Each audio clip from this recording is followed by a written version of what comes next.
TV Bula no ar. Eu sou o agente com licença para matar Ademir Luiz e hoje vamos falar sobre ele, sobre Bond, James Bond, o protagonista da mais longeva série cinematográfica de todos os tempos. O que é de melhor nessa série? Vamos descobrir. Vamos elencar 7 fatos sobre a franquia 007.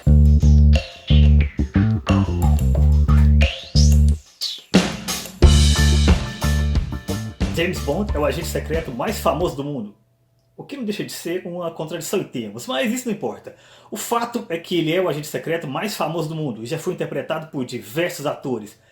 Primeiro fato que nós vamos examinar: quem foi o melhor James Bond? Essa pergunta parece ter uma resposta óbvia, e de fato é óbvia, porque só pode ser ele, só pode ser o Clovis Bornai da série, só pode ser o Pelé da série, só pode ser o Harcourt Sean Connery, o lendário Sean Connery. Aqui na refilmagem de 007 contra a chantagem atômica que ele fez alguns anos antes no Nunca Mais Outra Vez, que não é um filme tão bom, mas marca o seu retorno ao papel. Agora, o que é importante pensarmos em Sean Connery interpretando James Bond? Primeiro, ele é o melhor ator, o ator mais premiado, o ator mais reconhecido, mas ao contrário do que muita gente pensa, ele não foi o primeiro a interpretar James Bond. O primeiro, o pioneiro, foi um ator pouco lembrado hoje em dia, chamado Barry Nelson, em um telefilme que foi uma adaptação do Cassino Royale de 1954. E um detalhe importante também: Sean Connery, ele fez uma adaptação muito própria do que seria o James Bond. Ele praticamente criou o que é o James Bond no cinema. Todos os atores que vieram depois dele, de alguma maneira, o imitaram. Detalhe importante: na verdade, o único ator que interpretou o James Bond dos livros, acredite se quiser, foi Timothy Dalton. O pouco lembrado Timothy Dalton, que fez apenas 2 filmes: o Marcado para a Morte e Permissão para Matar.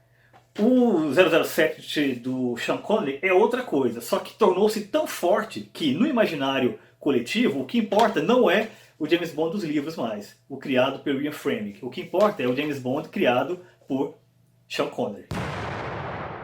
O novo filme que vai estrear, 007 Sem Tempo para Morrer, é o 24º da franquia oficial. E tem outros filmes também, como já citado Nunca Mais Outra Vez, que é uma refilmagem do 007 contra a chantagem atômica, e a sátira Cassino Royale. Mas, somando todos, somando os 24 da franquia oficial e esses, né, extra-oficiais, qual o melhor filme de James Bond? Neste caso, 1 é pouco, 2 é bom e 3 é demais.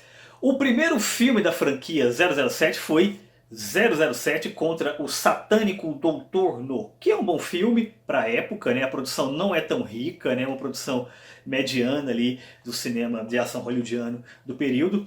Mas Sean Connery já mostra que veio, uma atuação excelente, Ursula Andrews icônica como a primeira Bond Girl, mas ainda é um filme modesto, nem todos os elementos da franquia estão presentes aqui.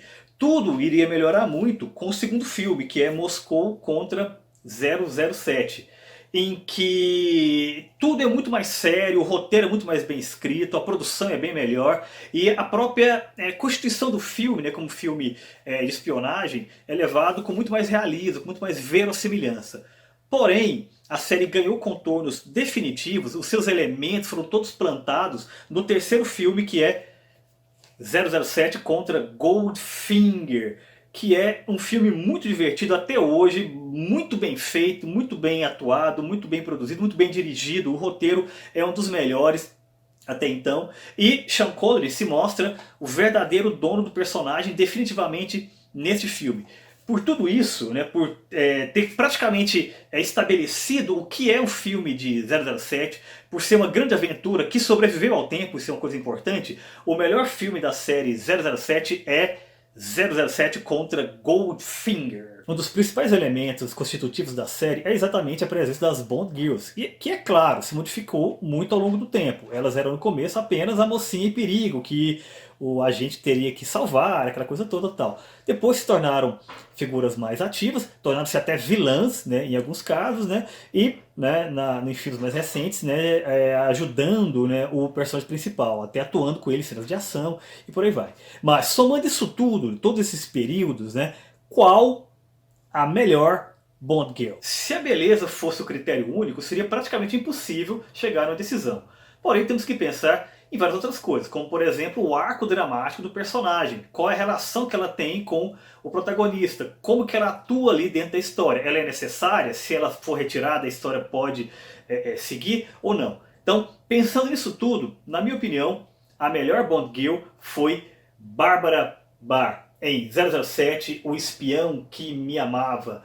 A Barbara Bach, ela interpretou a agente russa Anya Amazova, e que em muitos aspectos ela não apenas concorre com o James Bond ali na ação, como ela é melhor do que ele. E em momento algum ela é a mocinha em perigo, né? Embora eles acabem se ajudando ali durante a ação e tal, mas essa colaboração é fundamental para que o filme funcione. E aqui no caso a química da Barbara Bach com o Roger Moore, que na época interpretava o 007, é extraordinária. Então, por tudo isso, Barbara Bach, a melhor Bond Girl.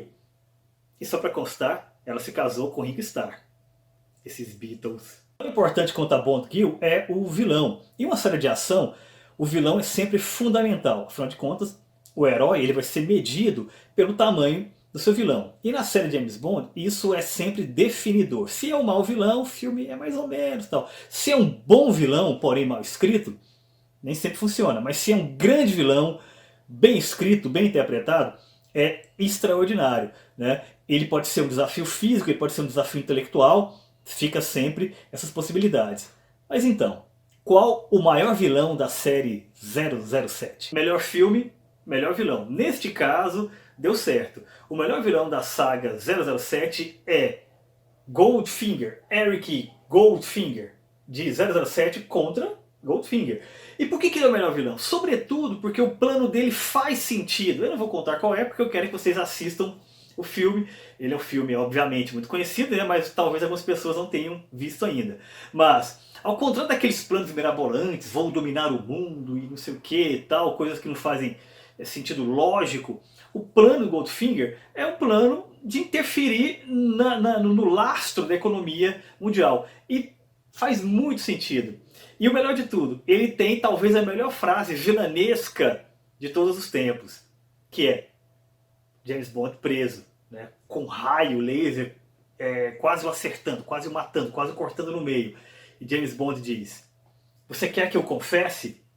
Eric Goldfinger olha para ele e responde: "Não, Mr. Bond, eu quero que você morra." Todo vilão que se preza tem um exército de ninjas. Bom, na verdade nem sempre tem um exército de ninja, mas precisa ter um bom capanga, um cara que impõe respeito. E mais importante, um sujeito que pareça ser um desafio físico real para o protagonista. Então, qual o melhor capanga da série 007? É claro que o menor capanga que enfrentou o 007 foi o Lumpa Lumpa dos Infernos, Nick Nack, de 007 contra o Homem com a Pistola de Ouro. Não? Não? Não, realmente não, realmente não. Vamos voltar aqui para seriedade. Esse é um vídeo muito sério. Na verdade, o maior, e neste caso o maior literalmente, já que tem 2,18 m, capanga que enfrentou o 007 foi Jaws, o gigante interpretado por Richard Kiel em 007, O Espião que Me Amava, que de fato representou uma grande ameaça física ao protagonista, que claro, né, acabou vencendo usando a inteligência. Mas Jaws tornou-se tão icônico que ele retornou no outro filme, algo bastante incomum na série. E esse filme foi o péssimo 007 contra o Foguete da Morte, que teve uma parte do filme gravada no Brasil. Quem não se lembra aqui da cena do Jaws, né, mordendo o cabo de aço com seus dentes de aço do bondinho lá no Rio de Janeiro, fazendo com que ele caísse, se descontrolasse ali, quase matando o protagonista. Que é por isso que não voltou no Brasil, né? Medo de turista. Desde 007 contra Goldfinger, a série tem uma tradição. Sempre apresenta uma cena de abertura que não necessariamente tem relação com a história que você vai contar, né, ali na narrativa principal. É sempre uma maneira de se apresentar o personagem em suas aventuras anteriores, né, mostrar que ele está sempre em ação, por aí vai. E isso tornou-se icônico. Tanto que Steven Spielberg, que queria inclusive dirigir um filme da série James Bond, infelizmente não conseguiu, homenageou isso no primeiro filme da série Indiana Jones, que é Indiana Jones e os Caçadores da Arca Perdida. Que é aquela sequência em que ele vai pegar o ícone e tal, né? E aciona uma armadilha e uma bola gigante, né? Vai, quase o esmaga e por aí vai. Isso é uma homenagem a essa sequência de abertura da série James Bond. Mas, dito isso, qual a maior sequência de abertura da saga James Bond? Pode até parecer, mas eu não sou saudosista. Se nos itens anteriores eu citei filmes antigos, é porque de fato eles tinham as melhores qualidades dentro do que nós estávamos querendo levantar. Agora, neste caso em particular, a melhor sequência de abertura da série 007 está em 007 contra Spectre, o filme mais recente lançado no cinema. Para quem não se lembra, estou falando daquele plano sequência, aparentemente plano de sequência, porque na verdade tem alguns cortes ali, mas ele parece ter sido gravado em continuidade, em que o James Bond está no Dia de los Muertos, lá do México, né, e ele vai passando ali pelas pessoas, sobe até o quarto, né, tira a sua fantasia, né, de caveira, né, coloca, né, o seu smoking tradicional, o terno tradicional, e vai realizar sua missão. E depois tem uma série de entreveros ali, começa a perseguição, acaba indo para o helicóptero, então é tudo muito bem feito, muito bem realizado. E eu diria uma coisa, foi neste filme, foi nessa sequência, plano de sequência, que o Sam Mendes ele treinou para fazer aquele filme magnífico, que é todo ele no plano de sequência, do começo ao fim, 2 horas de plano de sequência, que é 1917, inclusive injustiçado do Oscar. Outra tradição da série são seus créditos de abertura. Quase sempre sequências assim multicoloridas, cheias de detalhes e tudo mais tal. Muitas vezes bastante bregas, na minha opinião, mas que sempre tem ali uma música tema tocando, que quase sempre vai ser também uma música que vai fazer muito sucesso na temporada, música pop e tal. Muitas vezes muito ruins, muitas vezes bem legais. Dentre essas legais, qual a melhor música tema da série 007? Aqui só há uma resposta possível. O clássico pop Live and Let Die do mestre Paul McCartney e sua banda na época, The Wings, que foi trilha sonora da estreia de Roger Moore como James Bond em 007 Viva e Deixe Morrer. E a música é tão boa e tornou-se tão marcante que hoje em dia é impossível Paul McCartney fazer um show sem tocar Live and Let Die. Ou seja, o sonho não acabou. Então, você concorda, você discorda com a minha opinião? Com quais desses itens você concorda, com quais você discorda? Deixe a sua opinião aqui embaixo e vou lhe dar outra missão.